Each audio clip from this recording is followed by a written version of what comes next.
ሰላም ጤና ይስጥልኝ እንደምን ሰነበታችሁ ክብር ለሚገባችሁ ዓለም ሙሉ የምትገኙ የቻናላችን ቤተሰቦች ሩታው ሰላምታችን በእያላችሁበት በምድር ዳርቻ ይድረስልን እያልን ዛሬ ከሀገርና እስከ ዓለም ጫፍ ድረስ የሚገኙ አዳዲስ መረጃዎችን ወደ እናንተ እናቀርባለን።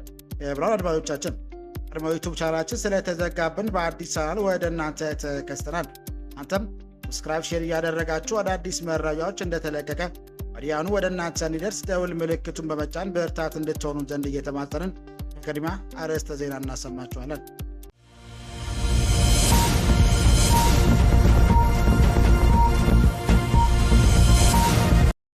አቶ ጌታቸው ረዳ በጠለም ድርጅትና በህወሓት አመራሮች ላይ ጠንካራ ትችት ሰነዘሩ። ራሳቸው የለኮሱትን እሳት ራሳቸው ያብቁት ሲሉም ተደምጧል።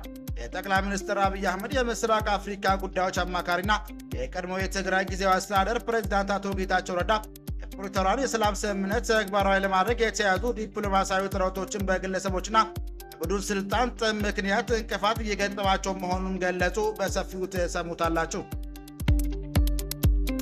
በሰሜኑ የሀገራችን ክፍል ያለው ወታደራዊ እንቅስቃሴ በየሰዓቱ መልኩን እየቀያየረ ይገኛል። አሁን በደረሰ መረጃ መሰረት የፌዴራል መከላከያ ሰራዊት ከአላማጣ ከራያ ባላና ከአካባቢው ወጣቱ ታውቋል። ይህ እርምጃ በራያ ግንባር ላይ አዲስ ወታደራዊ እውነትን እየፈጠረ ይገኛል። ጥንክራችን ይዞታል። ትሰሙታላችሁ። የኢትዮጵያ አየር መንገድ ወደ ትግራይ ክልል ከየትሞች የነበረውን የዕለት በረራ መቋረጡ ተከትሎ ስጋት እንደገባቸው የመቀሌ ከተማ ነዋሪዎች ተናገሩ። ነዋሪዎቹ በተለይ ለጠቢያችን እንዳሉት በትግራይና በአማራ ክልል አጎራባች አካባቢዎች ግጭት መቀስቀስ አሳሳቢ ሆኖባቸዋል። መቀሌ ከተማ ነዋሪ የሆኑት አንድ ስማቸው እንዳይጠቀስ የጠየቁት የመንግስት ሰራተኛ አውሮፕላን በረራ መቋረጡን ተከትሎ አዲስ አበባ የሚገኙ ዘመዶቻቸው ወደ መቀሌ ለመመለስ መቸገራቸውን ተናግረው የበረራውን መቋረጥ ባንኮችና የንግድ ተቋማት አካባቢ ውጥረት ማስከተሉን ተገልጿል። አብራችሁ ስትቆዩ ይህንና ሌሎች የመሳሰሉ መረጃዎች ተሰሙታላችሁ። ከንቲባ አዳነች አቤቤ በስፖርት ማዘውተሪያ ሜዳዎች የዋጋ ጭማሪ ላይ ጠንከር ያለ ማስጠንቀቂያ ሰጡ። አዲስ አበባ ከተማ አስተዳደር ከንቲባ አዳነች አቤቤ ከተማ የሚገኙ የስፖርት ማዘውተሪያ ሜዳዎች ላይ እየታየ ያለውን ያልተገባ የዋጋ ጭማሪ በተመለከተ የሚመለከታቸው አካላት የመጨረሻ ማስጠንቀቂያ ሰጥተዋል። በዝርዝር ተሰሙታላችሁ። ትራምፕ በኢራን ላይ አዲስ ጥቃት ለመሰንዘር እያጤኑ መሆኑ ሲነገር ኢራን በበኩሏ እስራኤል ኢላማ አድርጋለሁ ብላለች። ኢራን የኒውክሌር መርሃ ግብር ዙሪያ የሚደረጉ ውይይቶች ምንም አይነት ማሻሻል ባለማሳየታቸው ምክንያት ፕሬዝዳንት ዶናልድ ትራምፕ በሀገሪቱ ላይ ከፍተኛ ወታደራዊ ጥቃት ለመሰንዘር እያሰቡ መሆኑን ተገለጸ። አብራችሁ ስትቆዩ የምትሰሙት ይሆናል። አድማጭ የቻናላችን ቤተሰቦች ሰብስክራይብ ያላደረጋችሁ እንድታደርጉ እያልን እነዚህና ሌሎች ያሰባሰብናቸውን መረጃዎች ይዘን ቀጥታ በዝርዝርና በትንታኔ ወደምንመለከተው አቀናን።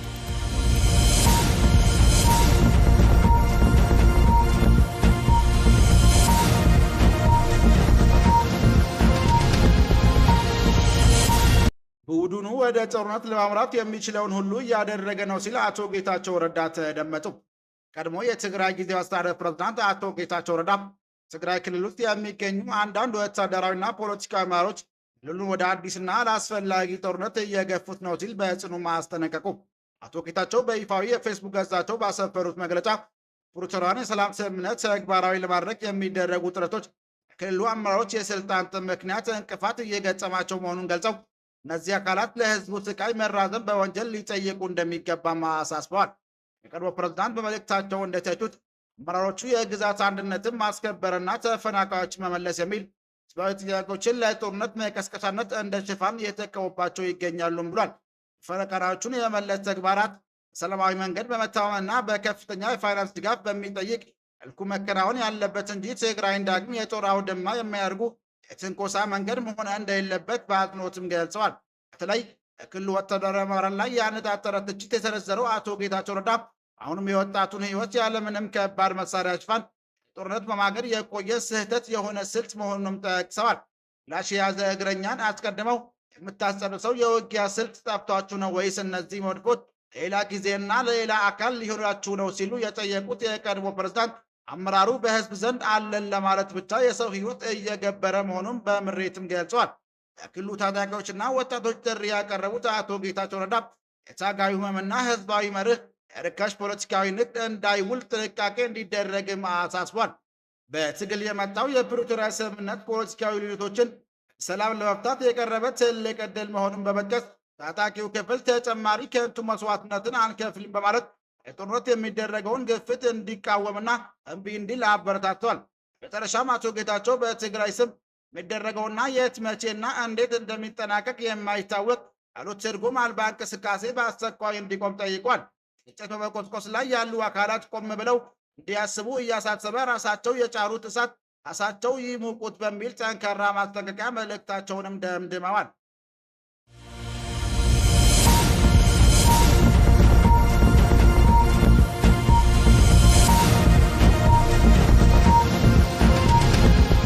በሰሜኑ የሀገራችን ክፍል ያለው ወታደራዊ እንቅስቃሴ የሰዓቱ መልኩን እየቀየረ ይገኛል።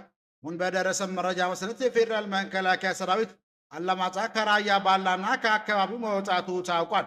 ይህ እርምጃ በራያ ግንባር ላይ አዲስ ወታደራዊ እውነታን እየፈጠረ ይገኛል። ራያ መስመር የመከላከያ ሰራዊት አላማጣና ከራያ ባላ መውጣት እንዲሁም የትግራይ ኃይሎች በብዛት መታየታቸውን ተከትሎ አካባቢው በከፍተኛ ወታደራዊ ውጥረት ውስጥ ይገኛል።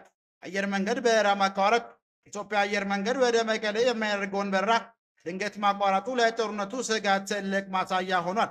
የጸለምቲ አቅጣጫዎች በሰው ኃይልና ድሮን የታገዘ ውጊያ መቀጠሉ የሚታወስ ሲሆን የሽረ ማይጸብሪ መንገድም መዘጋቱም ተገልጿል። ፋኖ ኃይሎች ደግሞ የጎንደር ማይጸብሪ መስመር ላይ መንግስት ረዳት ኃይል እንቅስቃሴን ለመግታት መንገዶችን መዝጋታቸውም ተሰምቷል። ይህ ሁኔታ የ2013ቱን ክፉ ትዝታ ዳግም እንዳይቀሰቅሰው ብዙዎች በስጋት እየተባበቁ ይገኛል። ሰላማዊ ሰዎችን ለከፋ ጉዳት እንዳይጋለጥና ሰላም እንዲሰፍን ስንል ብርቱ ምኞታችንን በእኛም እንገልጻለን።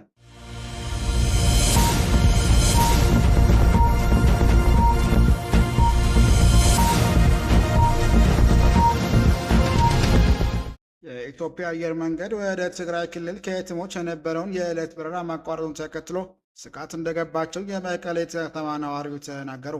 ነዋሪዎች በተለይ ጠቢያችን እንዳሉት በትግራይና በአማራ ክልል አጎራባች አካባቢዎች ግጭት መቀስቀሱ አሳሳቢ ሆኖባቸዋል። የመቀሌ ከተማ ነዋሪ የሆኑትና ስማቸው እንዳይጠቀስ ሲጠየቁት የመንግስት ሰራተኛ የአውሮፕላን በረራ መቋረጡን ተከትሎ አዲስ አበባ የሚገኙ ዘመዶቻቸው ወደ መቀሌ ለመመለስ መቸገራቸውን ተናግሯል። የበረራው መቋረጥ በባንኮችና የንግድ ተቋማት አካባቢ ውጥረት ማስከተሉንም ገልጸዋል። ከቅርብ ጊዜ ወዲህ በኮታ እስከ 3000 ብር ብቻ ካሽ መውጣት ይቻል እንደነበረ የገለጹት ነዋሪው አሁን እየሰራ ያለው የገንዘብ ማስተላለፍ አገልግሎት ብቻ ነው ብለዋል። ነዋሪው ፍጆታ ቁሳቁሶችን ለመሸመት ጥድፊያ ላይ መሆኑን ነው ነዋሪው የተናገሩት። ከተማዋ በንግድ ስራ መስማራታቸውን የነገሩን ሌላ የከተማ ነዋሪ አዲስ አበባ ወደ መቀሌ በረራ ማቋረጡን ከሰሙ በኋላ ነገሮች በፍጥነት እየተለዋወጡ መሆኑን ገልጸዋል። በተለይ የምግብና ምግብ ነክ ቁሳቁሶች መሸጫ የገበያ አካባቢዎች እንቅስቃሴ ጎልቶ እንደሚታይም ነው የተናገሩት። በተጨማሪም ሰሞኑን በትግራይ አዋሳኝ አካባቢዎች የተንቀሳቀሱ ግጭቶች እንዳሉ የገለጹት ነዋሪው በክልሉ አዲስ ጦርነት እንዳይቀሰቀስ ስጋት ገብቶናል ብለዋል። የጦርነት ምንነት ከእኛ በላይ የሚረዳ የለም ያሉት ነዋሪው በክልሉና በፌዴራል መንግስት መካከል ያለውን ልዩነት ለመፍታት አሁንም አልረፈደም ብሏል። ከሰሞኑ በትግራይና በአማራ ክልል አዋሳኝ አካባቢዎች ግጭት ተቀስቅሶ እንደነበር በማህበራዊ የመገናኛ ብዙሃን በኩል በስፋት ሲሰራጭ ቆይቷል። ነገር ግን በትግራይ ክልል ጊዜያዊ አስተዳደርም ሆነ በፌዴራል መንግስት በኩል በይፋ የተሰጠ መግለጫ የለም።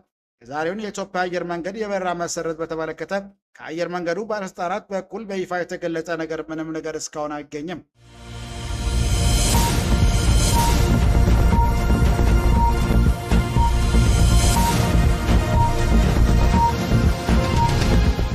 እስራኤል ለኢትዮጵያ የውሻ ድጋፍ አደረገች።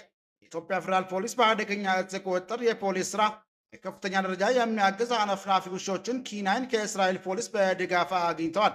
የኢትዮጵያ ፌዴራል ፖሊስ የወንጀል መከላከል ጠቅላይ መምሪያ አዛዥ ክቡር ምክትል ኮሚሽነር ጀነራል መላኩ ፈንታ ድጋፍን አስመልክተው ባስተላለፉት መልእክት ከድጋፍ ያገኘናቸው ኬንያኖቹ በቦሌ ኢንተርናሽናል ኤርፖርት በኩል ከተለያዩ የውጭ ሀገራት ወደ ሀገራችን የሚገባውና የሚወጣውን አደገኛ እጽ ለመከላከልና ዝውውሩን ባደገ ውሳኔ ለመቆጣጠር እንደሚያስችልም ተናግረዋል። ተያይዘውም ከኬንያን በመታገዝ ከውጭ ሀገር ወደ ሀገራችን የሚገባውንና የሚወጣውን አደገኛ እጽ በተገቢው መንገድ ለመቆጣጠር የኢትዮጵያ ፌዴራል ፖሊስ የጸረ ፈንጂና የአደገኛ እጽ ቁጥጥር መምሪያ ባለሙያዎች በእስራኤል ሀገር በቴል አቪቭ ስልጠና እየወሰዱ መሆናቸውን ተናግሯል። ነፍናፊ ውሾቹ ስልጠናው ወደ ሀገራችን ሲገቡ የ39ኛው አፍሪካ ህብረት መሪዎች ጉባኤ አገልግሎት እንደሚሰጡም ጠቁመዋል። የኢትዮጵያ ፌዴራል ፖሊስ ከእስራኤል ፖሊስ ጋር በመተባበር አደገኛ እጽ ዝውውር በመከላከልና በመቆጣጠር ረገድ በርካታ ስራዎችን እየሰራ እንደሚገኝ ጠቅሰው እስራኤል ሀገር በቴል አቪቭ እየሰጠው የሚገኘው ኬናይኖቹ ወደ ሀገራችን ገብተው ስራ ሲጀምሩ የኢትዮጵያ ፌዴራል ፖሊስ ቦሌ ኤርፖርት እየሰጠ ያለውን አገልግሎት እንደሚያዘምኑ ክብር ምክትል ኮሚሽነር ጀነራል ጨምረው መናገራቸውን የፌዴራል ፖሊስ የተገኘው መረጃ ያመለክታል።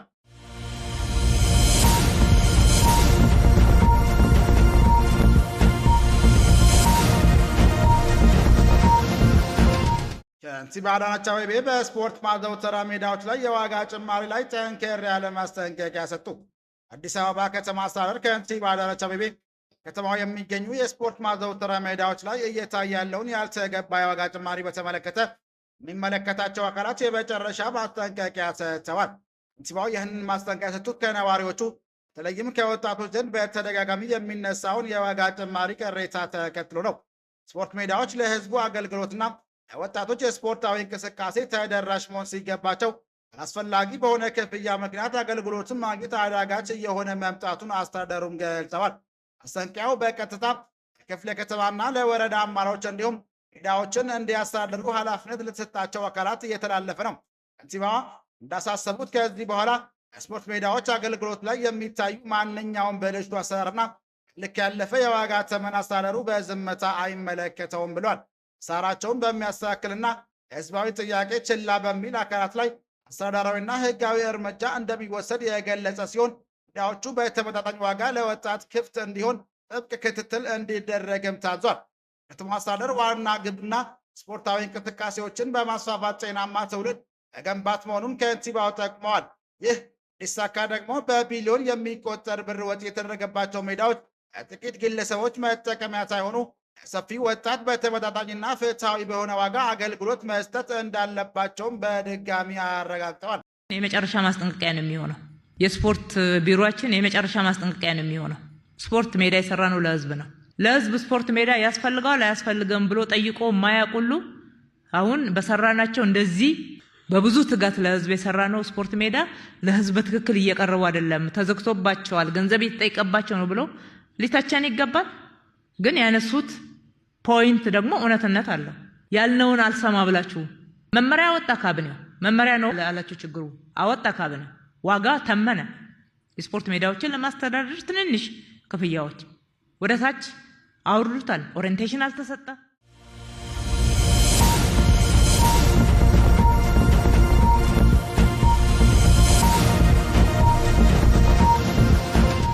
ትራምፕ በኢራን ላይ አዲስ ጥቃት ለመሰንዘር እያጤኑ መሆኑ ሲነገር ኢራን በበኩሏ እስራኤል ኢላማ አድርጋለሁ ብላለች። ሐሙስ ጥር 21 ቀን 2018 ዓ.ም ኢራን የኒውክሌር መርሃ ግብር ዙሪያ የሚደረጉ ውይይቶች ምንም አይነት መሻሻል ባለማሳየታቸው ምክንያት ፕሬዝዳንት ዶናልድ ትራምፕ በሀገሪቱ ላይ ከፍተኛ ወታደራዊ ጥቃት ለመሰንዘር እያሰቡ መሆኑ ተገለጸ። ጉዳዩ ላይ ቅርበት ያላቸው ግለሰቦች እንደገለጹት ብሎ ሲኢኤን እንደዘገበው ከሆነ ከኢራን የኒውክሌር መርሃ ግብርና ፕላስቲክ ሚሳይል ምርትን ለመገደብ በዋሽንግተንና ቴህራን መካከል የተደረጉት የመጀመሪያ ደረጃ ውይይቶች ምንም አይነት ማሻሻል ባለማሳየታቸው ትራምፕ ሀገሪቱ ላይ አዲስና ከፍተኛ ወታደራዊ ጥቃት ለመሰንዘር እያጤኑ ነው ብሏል። የትራምፕ የቅርብ ጊዜ ዛቻ በቴህራን በኩል ከፍተኛ ቁጣን አስከትሏል። ኢራን ለማንኛውም የአሜሪካ ወታደራዊ እርምጃ አፋጣኝ ምላሽ እንደምትሰጥ ቃል የገባች ሲሆን ሀገሪቱ ጠቅላይ መሪ አያቶላ አሊ ካሚኒ ከፍተኛ አማካሪም ጥቃቱ የሚፈጽም ከሆነ እስራኤልን ኢላማ እንደሚያደርጉም ዝተዋል። ይህ እርምጃ የአሜሪካ መንግስት በኢራን ላይ ይፋ ያስቀመጠውን ግብ በፍጥነት የመቀየር ሂደት አካል ነው። ይህም የሆነው ፕሬዝዳንት ዶናልድ ትራምፕ ኢራን ውስጥ የተቀሰቀሰውን አገር አቀፍ ተቃውሞ ለመደገፍ በሚል ወታደራዊ እርምጃ ለመውሰድ በቁም ነገር ካሰቡ ከጥቂት ሳምንታት በኋላ ነው። ኢራን የተካሄደው ተቃውሞ በጸጥታ ኃይሎች በተደረሰው አስከፊ ጭቆና ምክንያት በመቶዎች የሚቆጠሩ ሰዎችም ተገለዋል። ትናንት ረቡዕ ጥር 28 ቀን 2026 ዓ.ም ፕሬዝዳንት ዶናልድ ትራምፕ በራሳቸው የማህበራዊ ሚዲያ ገጽ ላይ ባተፈሩ ጽሑፍ ኢራን ለድርድር እንድትቀርብና ፍትሐዊና ተመጣጣኝ የሆነ ስምምነት ያለምንም የኒውክሌር ጦር መሳሪያ እንድትፈርምም ጠይቀዋል። ስማቸው ያልጠቀሰው ምንጮች እንደገለጸው ፕሬዝዳንቱ አሁን ላይ እያጤኗቸው ካሉት አማራጮች መካከል ኢራን መሪዎችና ለተቃዋሚዎች ግድያ ተጠያቂ ናቸው ተብለው የሚታሰቡ የጸጥታ ባለስልጣናት ላይ የሚቃጣ የአየር ድብደባ ይገኙበታል። በተጨማሪም ኢራን የኒውክሌር ማዕከላትና የመንግስት ተቋማት ላይ ጥቃት የመሰንዘር እቅድ በአማራጭነትም ቀርቧል። ትራምፕ በቀጣይ በኢራን ላይ የሚሰነዘረው የአሜሪካ ጥቃት አለፈው ክረምት በ3 የኢራን የኒውክሌር ማዕከላት ላይ ከደረሳቸው ጥቃት እጅጉን የከፋ ይሆናል ሲሉም አስጠንቅቀዋል። የዩኤስ አብርሃም ሊንከን የጦር መርከቦች ስብስብ ሰኞ ዕለት ወደ ህንድ ውቅያኖስ የገባ ሲሆን ከጥቃቶች ላይ በማገዝም ሆነ በቀጥታዊ አጋሮች ላይ ከኢራን ሲሰነዝሩ ከሚችሉ የአጸፋ እርምጃ በመጠበቅ ረገድ ማንኛውም ወታደራዊ እርምጃ ሊደግፍ ወደሚችልበት ቦታ ወደ ኢራን መቃረቡንም ቀጥሏል። ይህ በእንዲህ እንዳለ ግን በላይ መሪው አያቶላ አሊ ካሚኒ ቁልፍ አማካሪ አሊ ሸምካኒ በኤክስ ገጻቸው ባሰፈሩ ጽሑፍ ማንኛውም ወታደራዊ እርምጃ እንደ ጦርነት መጀመሪያ እንደሚቆጠር ገልጸው በተለይም ቴል አቪቭ እንደ ኢላማ በመጥቀስ እዚህም ቀደም ታይቶ የማይታወቅ ምላሽ እንደሚሰጡም ዝተዋል። ክቡራን አድማጮቻችን ለዛሬ ያዘጋጀንላችሁ መረጃዎች ይህን ይመስል ነበር። ሰብስክራይብ ማድረግ ደውል ምልክቱን መንካት እንዳይጠፋችሁ እያልን ሌላ ዜና እስክንገናኝ ድረስ መልካም ቀን እንመኝላችሁ።